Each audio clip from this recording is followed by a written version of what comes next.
या कार्यक्रमासाठी उपस्थित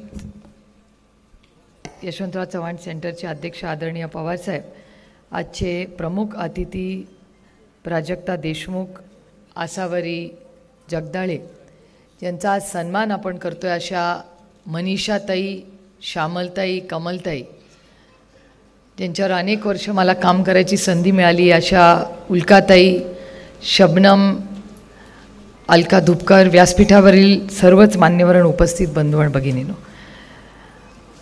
आज हा कार्यक्रम 22 जूनला आपण का घेतो? कारण 8 तारखेला हा महिला दिन असतो। माझं म्हणणं आहे की महिला दिन एक दिवस साजरा करण्यापेक्षा 365 दिवस माणुसकीचा दिवस साजरा केला तर मला असं वाटतं समाजात एक चांगला दिशा देण्याचं काम होईल। आणि म्हणून चव्हाण सेंटरमध्ये आम्ही 8 मार्चचे कार्यक्रम करतो, पण एवढे मोठे करत नाही। आणि महिलांना खरंच अधिकार देण्याला शिक्षणानंतर निर्णय प्रक्रियेमध्ये कधी सुरुवात झाली तर ती 22 जून 31 वर्षापूर्वी झाली, जेव्हा महाराष्ट्रात देशामध्ये पहिल्यांदा महिला धोरण आणलं। आणि त्याची माहिती तुम्हाला सगळ्यांनाच आहे। इथे अनेक महिला आज बसलेल्या आहेत ज्या त्या आरक्षणामुळे कोण महापौर झालं, कोण जिल्हा परिषदच्या अध्यक्ष झालं, काही नगरसेविका झाल्या, काही जिल्हा परिषद लढल्या, काही सरपंच झाल्या। आणि निर्णय प्रक्रियेमध्ये त्या महिला ज्या उंबरठा कधी ओलांडून येत नव्हत्या, फक्त त्यांचे हात दिसायचे आणि चहाचा ट्रे दिसायचा, त्यांच्या काचेच्या बांगड्या दिसायच्या, चेहरा आणि आवाज आम्ही कधीच ऐकला नाही, तो आज माईकवर व्यासपीठावर ऐकायची संधी मिळते, ही माझ्या स्वतःसाठी एक खूप समाधानाची आणि अभिमानाची गोष्ट आहे। आपण 50% समाजात आहोत, तर त्या निर्णय प्रक्रियेत आपण 50% आपला वाटा निर्णय प्रक्रियेत असायला, आम्हाला एकूण 50 नको। आणि एकूण 50 आम्ही खरं तर घेणार नाही आणि 51 आम्ही मागणार नाही, 50 असावा। आणि या सगळ्या निर्णय प्रक्रियेमध्ये आपण सगळे एकत्र गेले अनेक वर्ष काम करतोय, ही एक आनंदाची गोष्ट आहे आपल्यासाठी। पण ह्या 31 वर्ष झाल्यानंतरचा प्रवास, हा कुठलाही निर्णय आपण जेव्हा घेतो ना, मी अनेक वर्ष आता बारामतीकरांच्या आणि बारामती लोकसभा मतदारसंघाच्या आशीर्वादाने खासदार आहे, जेव्हा एखादा निर्णय किंवा पॉलिसी आपण करतो, ती पॉलिसी ही समाजात होणाऱ्या बदलाने, तंत्रज्ञानात होणाऱ्या बदलाने बदलावी लागते। आता जेव्हा आदरणीय पवारसाहेबांनी हा कायदा केला असेल तेव्हा सायबर क्राईम हा विषयच नव्हता, कारण का मोबाईलच नव्हते 30 वर्षापूर्वी। आज मोबाईल आला आहे। आता मोबाईलमुळे महिलांच्या विरोधात क्राईम वाढला आहे का? तो हो, वाढला आहे। मग आता ह्या धोरणात काय बदल करायचे, तर त्याच्यात सायबर क्राईम हा महत्त्वाचा मुद्दा वाढवला गेला पाहिजे। आता त्याच्यानंतर आपल्याकडे आलं DBT, डायरेक्ट बेनिफिट ट्रान्सफर, जे आधी नव्हतं। आता महिलांच्या अकाउंटला ते पैसे येतात, त्याच्यातून आता लाडकी बहीण योजनेबद्दल मी सविस्तर बोलणारच आहे, पण ह्या गोष्टी होत आहेत हे आपण दिसतं आहे। त्याच्यामुळे पॉलिसी एका दिशेने तंत्रज्ञानाचा वापर करून त्याच्यात बदल घडवले पाहिजेत आणि त्याचं आत्मचिंतन आपण एक विचारवंत म्हणून निर्णय प्रक्रियेतल्या सगळ्याच लोकांनी केले पाहिजेत।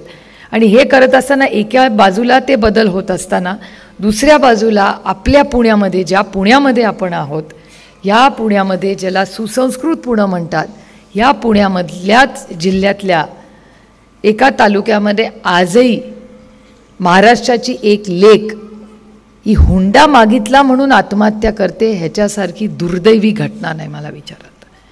आजही हुंड्याबद्दल आपल्याला भाषण करावं लागतंय, ह्याच्यात आपलं एक समाज म्हणून आपलं अपयश आहे।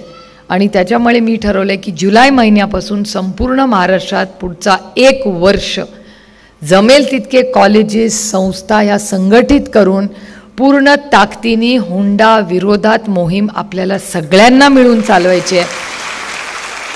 आता आपण लग्नाला जेव्हा आमंत्रण येईल ना, तेव्हाच आपण विचारायचं हुंडा किती दिला, असंच विचार डायरेक्ट।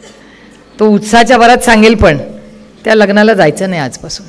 तुम्ही ठरवून घ्या, जो हुंडा घेईल किंवा देईल अशा कुठल्याही लग्नाला जायचं नाही।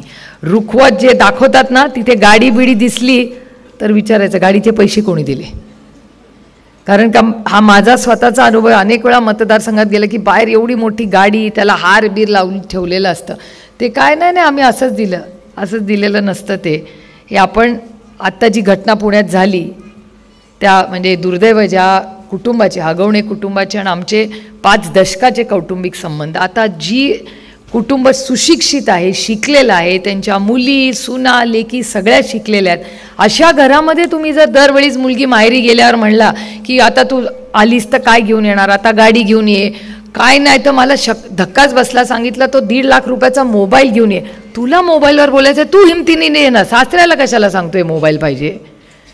म्हणजे ह्याच्या विरोधात. आणि आपण आपल्या सगळ्या मुलींना नाही म्हणायला शिकवलं पाहिजे. आम्ही हुंडा देणार नाही, मुलगा किती चांगला असू दे, जो मुलगा हुंडा मागतो तो मुलगा चांगला नाही, इट इज ऑब्वियस. आणि हे मला ह्या वेळीच 21व्या शतकात हे भाषण करावं लागतंय. ह्याचंच आत्मचिंतन आपण एक समाज म्हणून केलं पाहिजे की आपण कुठे कमी पडलो की आपल्याला ह्याच्यावर मला आज एक भाषण करावं लागतंय. आज एक दुर्दैवाने एक रिपोर्ट आला आहे ट्रम्प साहेबांचा. त्याच्यात दर 3 महिन्यांनी 6 महिन्यांनी जे अमेरिकन लोक भारतात येतात किंवा दुसऱ्या देशांमध्ये जातात त्यांना इन्स्ट्रक्शन्स, त्यांना माहिती दिली जाते की तुम्ही ह्या देशात चाललाय मग असं करा, त्या देशात चाललाय. आजच सकाळी, काल संध्याकाळी खरं तर 7:30ला ती बातमी आली आहे मोबाईलवर माझ्या, आणि ते ॲप तुम्ही डाउनलोड करू शकता. त्या डाउनलोडमध्ये असं आलेलं आहे की अमेरिकेतल्या महिलांनी भारतात जाताना विचार करून जावा, कारण भारतात महिला सुरक्षित नाही. हे मी म्हणत नाही आहे, अमेरिकेच्या सरकारचा डेटा हे सांगतो आहे. आता तुम्ही म्हणाला फॉरेन हात आहे, मान्य आहे मला, फॉरेन हात असेल, पण अशा बातम्या बाहेर जात आहेत ह्याचा अर्थ काहीतरी डेटा सांगतोय ना आपण. जर आपण इतक्या तंत्रज्ञानाने पुढे जात असो, एवढ्या मोठी क्रांती घडत असेल, महिला सबलीकरणाचे एवढे कार्यक्रम होत असतील, तर जर ह्या देशात महिला असुरक्षित आजही असेल तर ह्याच्यासाठी आपण एक समाज म्हणून हे कार्यक्रम होत राहतील. पण त्या बंद घरातली जी मुलगी, तिथं 9 महिन्याचं मूल आहे, त्या 9 महिन्याच्या मुलाची काय चूक, ते कुटुंब त्या आईला एवढा त्रास देत होतं, अशा लेकीचं काय करायचं तुम्ही मला सांगा. गुन्हेगार कोण आहे? गुन्हेगार आपण एक समाज म्हणून पण आहोतच ना. म्हणजे मलाही असं वाटतं की त्यांच्याकडे कार्यक्रम होता तेव्हा मी कार्यक्रमाला गेले नाही. याचं कारण असं की त्यांच्या मोठ्या सुनेनी कंप्लेंट केली होती 6 महिने आधी. मला असं आता वाटतं की 6 महिने आधी त्या लेकीनी जी कंप्लेंट केली ती जर पोलीस स्टेशननी वेळेवर घेतली असती तर कदाचित त्यांची दुसरी सून आज जिवंत असते. हे जेव्हा कंप्लेंट करायला तिकडे गेले, जे मुलाच्या बाजूचे होते त्यांना VIP ट्रीटमेंट मिळत होती आणि जी मोठी सून मार खात होती तिला बाहेर बसवलं होतं. हा कुठला न्याय मला सांगा. ती कंप्लेंट घेतली पण कुठल्या पद्धतीने घाबरत त्यांनी ती कंप्लेंट केली. त्यामुळे मला असं वाटतं की हुंडामुक्त महाराष्ट्र कसा होईल ह्याच्यात राजकारण होत राहिलं, इलेक्शन्स होत राहतील, पण अशा जर आपल्या लेकी सुना आजही 21व्या शतकात अशा मार खाणार असतील तर काय करायची ती मेट्रो आणि काय करायचे ते पूल, मला विचार करून सांगा तुम्ही. त्यामुळे हा विषय, माझी विनंती राहील आज उपस्थित सगळ्या महिलांनी आणि पुरुषांनी आत्मचिंतन करायला पाहिजे की हुंडामुक्त महाराष्ट्र करण्यासाठी आपल्याला काय सगळ्यांनी मिळून आपण केलं पाहिजे. आणि पुढच्या वर्षी जेव्हा आपण ह्या कार्यक्रमाला भेटू तेव्हा याचा आढावा घेऊ की 1 वर्षामध्ये आपण हुंडाबंदीसाठी काय काय करू शकलो आहे आणि महिला सुरक्षितता दोन्ही विषयांसाठी. लाडकी बहीण योजना महाराष्ट्र सरकारने आणली, महिलांना पैसे आले, महिला आनंदी झाल्या.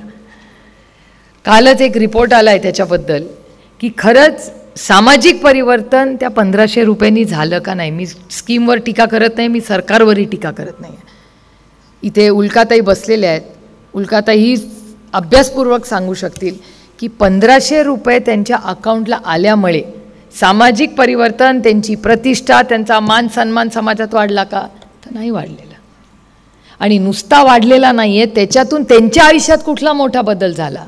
त्यांनी जाऊन काय शिलाईचं मशीन घेतलं का? त्या स्वतःच्या पायावर उभ्या राहिल्या का? काय झालं? मग आधी होतं तेच बरं होतं. जिल्हा परिषदच्या माध्यमातून सविताताई आहेत तिथे, सविताताई अध्यक्ष असताना सविताताईंना विचारा किती शिलाईची मशीन तुम्ही वाटली असतील आणि किती महिलांना स्वतःच्या पायावर उभं केलं असेल.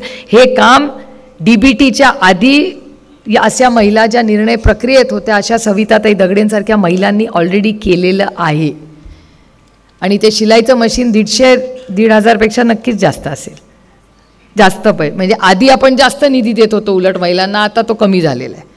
त्यामुळे लाडकी बहीण योजना ही 1500 रुपये देत आहे, स्वागत आहे. 2100 रुपये त्यांना वाटेल तेव्हा ते म्हणतील, जसं त्यांनी ठरवलं आहे आता की शेतकऱ्याची कर्जमाफी बरोबर वेळ येईल तेव्हा करूल. आता ती बरोबर वेळ कधी येईल हे पांडुरंगालाच माहिती. ती वेळ यायला 4.5 वर्ष आहेत.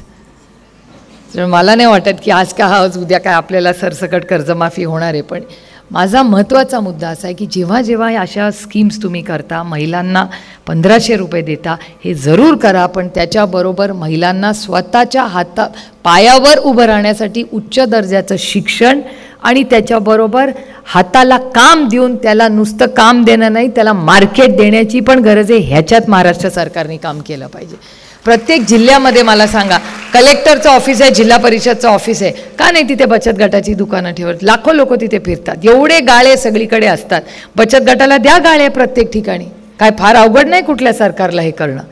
पण इच्छाशक्ती आणि एक विजन असलं पाहिजे.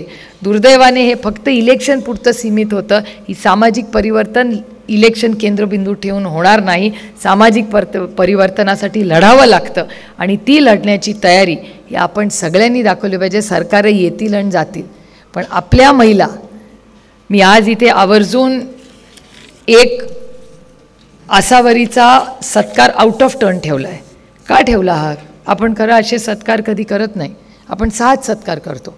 पण ह्यावेळीच एक वेगळा सत्कार मी एवढ्यासाठी सुचवला कारण आसावरीनी जी हिंमत दाखवली आहे ती माझ्यात नाही आहे. तुम्ही विचार करा, तिच्या डोळ्यासमोर तिच्या वडिलांवर पेहलगाममध्ये त्या आतंकवाद्यांनी हल्ला केला. एकीकडे वडील आणि एकीकडे आई. कुणाला वाचू अशी तिची परिस्थिती होती. या मुलीनी वडिलांना तिथे मदतीला लोक ठेवले, आईला आणि काकीला, नुसते आईला नाही काकीला घोड्यावर बसवलं आणि सुरक्षित खाली आणलं आणि परत तिला वरती जायचं होतं वडिलांना वाचवण्यासाठी. ही सगळी धावपळ ह्या एकट्या आसावरीने केलेली आहे तिथल्याच. ही खूप अभिमानाची गोष्ट आहे. आता ह्याच्यात ना लाडकी बहीण योजना आहे ना काय, ती तिची जिद्द होती, तिचं कर्तृत्व होतं, तिच्या आईवडिलांनी केलेले तिच्यावरचे संस्कार होते. आणि मला असं वाटतं अशा मुलीला आपण सगळ्यांनीच मागणी केली होती की तिला हक्काची मेरिटवर नोकरी, अतिशय उच्च शिक्षित ही मुलगी आहे, ती मिळालीच पाहिजे. त्याच्यासाठी सगळेच आम्ही फॉलोअप करते. अजून सरकारने शब्द दिला आहे तो पाळला नाही आहे. पण आसावरी तू काही काळजी करू नको, आम्ही पुढच्या आठवड्यात सगळे मुंबईला जाणार आहोत 2 दिवसांनी. हे आता वारी येते माझ्या मतदारसंघात आज दुपारी, त्याच्यामुळे मी तिथे दिवेघाटात जाणार आहे वारीच्या कामासाठी. पण पुढच्या आठवड्यात मी स्वतः तुझ्यासाठी माननीय एकनाथ शिंदे साहेबांची भेट घेऊन तातडीने तुला नोकरी कशी मिळेल ही मेरिटवर तिच्यासाठी आपण मागतोय. आणि एक आदर्श मुलगी कशी असावी तर ती आसावरीसारखी असावी हे सांगताना खरंच मला सार्थ हवी. तिचे बाबा आपण आणू शकत नाही परत, पण जरूर तिला फुल न फुलाची पाकळी, तिच्या सगळ्या सुखदुःखात आपण सहभागी नक्की होऊ शकतो. हा संघर्षाचा काळ आहे. आज महिलांसाठी कार्यक्रम होतात, पण खरंच प्रत्येक घरात तो अधिकार तिला मिळतो का नाही. इथे 6 यशस्वी महिला बसलेल्या आहेत. प्रत्येकीच्या एक यशोगाथा आहे, ती आपल्याला बघायला मिळणारच आहे. पण आज प्राजक्त देशमुख व्यासपीठावर आहेत. आता तुम्हाला वाटेल ह्या पुरुषांनी काय केलं आपल्यासाठी. ह्यांनी एक अप्रतिम नाटक केलेलं आहे. अर्थातच ते माझ्या पांडुरंगाचं असल्यामुळे मला त्याच्यात जास्त अफेक्शन आहे. पण देव बाबळी म्हणून 2 महिलांमधला एक संवाद आहे. ते सुखदुःख आणि ते पुरुषांनाही आवडणारं नाटक आहे.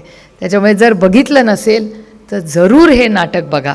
आणि मी प्राजक्त तुम्हालाही तुमचं एक कौतुक करते की एका महिलेला तिच्या मनातली जी काय घालमेल आहे ती कधीच बोलू शकत नाही, पण एक पुरुषाला ती समजली आणि ते त्यांनी लिखाणातून करून दाखवलं. ही खरंच एक खूप कौतुकाची गोष्ट आहे. मला असं वाटतं महाराष्ट्रात आजही संवेदनशील पुरुष आहेत हे तुमच्याकडून आम्हाला अजूनही आशा वाटते. कारण का संवेदनशीलपणा या राज्यात कुठेतरी कमी होताना दिसते. आणि बातम्या बघितल्या तर आणि भीती वाटते. कारण का ज्या पद्धतीने भाषा, आता तर 3 भाषा शिकायच्या आहेत पहिलीपासून, आधी 2 होत्या. कुठल्या भाषेचा मला विरोध नाही, कारण का माझं म्हणणं आहे प्रत्येक भाषा ही शिकलीच पाहिजे, काही त्याच्यातून नुकसान होत नाही. पण आजच्या पुढच्या पिढीच्या मुलांवर किती लोड टाकायचा हा निर्णय आईवडिलांनी घेतला पाहिजे. मला असं वाटतं कुठल्या सरकारने नाही. अनेक वर्ष शिक्षणाची धोरणं ही TV चॅनल्स किंवा राजकीय व्यासपीठांनी नाही ठरवलेली, तिथल्या तज्ज्ञांनी ठरवलेली आहे. त्याच्यामुळे मीही महाराष्ट्र सरकारला पत्र लिहिणार आहे की हे धोरणात्मक निर्णय खूप गंभीर असतात. आमच्या मुलांच्या आयुष्याचा प्रश्न आहे. म्हणजे मी तुम्हाला चेष्टेनी नाही, पण मी खरंच परवा माझ्या आईवडिलांना म्हणाले, थँक गॉड बरे माझी पोरं शिकून मोठी झाली, ग्रॅज्युएट झाली. हे शिक्षणाच्या धोरणात इतकी गडबड, रोज हे बदल होत आहेत, आमची मुलं सुटली बाबा त्याच्यातून. मला तुमच्या पुढच्या पिढीची काळजी वाटते, कारण का त्या धोरणात होणारे इतके बदल, होणारे इतक्या परीक्षा, त्यामुळे शिक्षणाबद्दलही यशस्विनीच्या माध्यमातून महिला सबलीकरण, हुंडा हा महत्त्वाचा विषय, त्याच्याबरोबर शिक्षणातही आपण खूप गांभीर्याने काम केलं पाहिजे. होणारे बदल, आर्टिफिशियल इंटेलिजन्सबद्दल आदरणीय पवारसाहेब गेले अनेक महिने, म्हणजे देशात पहिली आर्टिफिशियल इंटेलिजन्सची लॅब ही देशामधली पहिली बारामतीत झाली. ही खरंच आमच्या सगळ्यांसाठी एक खूप अभिमानाची गोष्ट आहे. साहेब जेव्हा ते बोलत होते तेव्हा आम्ही विचार करत होतो की किती त्याचा खरंच उपयोग होईल, पण ह्या आर्टिफिशियल इंटेलिजन्सचा उपयोग आपण महिलांनीही ह्या सगळ्या प्रक्रियेमध्ये आपल्या दैनंदिन आयुष्यात बदल करण्यासाठी कसे करता येईल ह्याच्यावरही काम चाललं आहे. त्याच्यातही यशस्विनी काम करते. त्यामुळे आज महाराष्ट्रातल्या 6 कर्तृत्ववान आणि यशस्वी महिला आणि आपली आसावरी, हिची जिद्द, हिची ताकद, ह्याचा कौतुक सोहळ्यासाठी आपण आज इथे जमलेलो आहोत. आपण मोठ्या संख्येने आज उपस्थित राहिला याबद्दल तुमचं मनापासून स्वागत करते. आणि कार्यक्रम जर वेळेवर नाही संपला, तो संपेलच 1 वाजता, पण त्याच्या आधी एक 15 मिनटं पालखी माझ्या मतदारसंघात वडकीला असते आणि मी स्वागताला तिथे उपस्थित राहिलं पाहिजे. त्यामुळे एक 15 मिनटं आधी तुमची परवानगी मी घेऊन जाईन. पुन्हा एकदा आज सगळे आपण आलात आणि सगळी मोठी टीम जी इथे काम करते. मी तयार होऊनच फक्त कार्यक्रमाला आता येते, मला खरंच काही कार्यक्रमाला बघावंच लागत नाही. तर ही सगळी जी बॅकरूमची टीम आहे, ज्यांनी गेले 15 दिवस हा कार्यक्रम यशस्वी होण्यासाठी जे कष्ट केलेत, त्यांच्या सगळ्यांचे मी मनपूर्वक आभार मानते. तुम्ही सगळ्यांनी त्यांच्यासाठी जोरदार टाळ्या वाजवा एवढीच विनंती करून आपली रजा घेते. जय हिंद, जय महाराष्ट्र.